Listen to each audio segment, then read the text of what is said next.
Ermənistanın baş naziri Nikol Paşinyan Azərbaycanın ictimai televiziyasının müxbirinə verdiyi qısa müsahibədə yeni heç nə demədi. Əvvəlcədən bilinən fikirləri bir daha təkrarladı. Azərbaycanın isə Ermənistandan istədiyi başqadır. Politoloq Azər Qasımov bunu Today Press TV-yə açıqlamasında deyib. Ekspert vurğulayıb ki, Azərbaycanın əsas tələbləri Ermənistan konstitusiyasının preambula hissəsindəki Azərbaycan ərazisinə iddia məsələsinin çıxarılması və ATƏT-in Minsk qrupunun ləğvidir.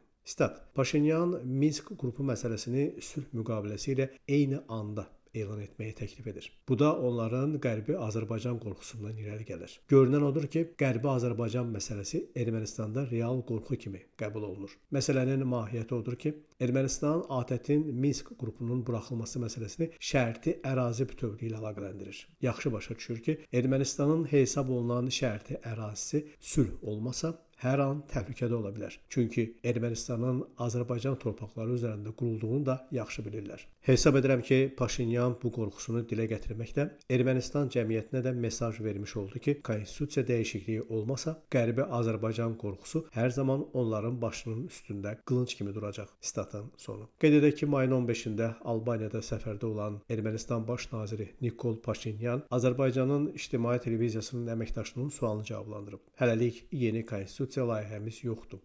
Azərbaycanın qaldırdığı məsələləri bilirik. Aydındır ki, bizim Konstitusiya Məhkəməsinin qərarına əsasən qüvvədə olan konstitusiyamızda qonşularımıza qarşı heç bir ərazi iddiaları yoxdur. Bu artıq hüquqi cəhətdən qeyd olunmuş faktdır, deyə o bildirib. Qiymət Mahir Namiq Abbasov, Today Press TV.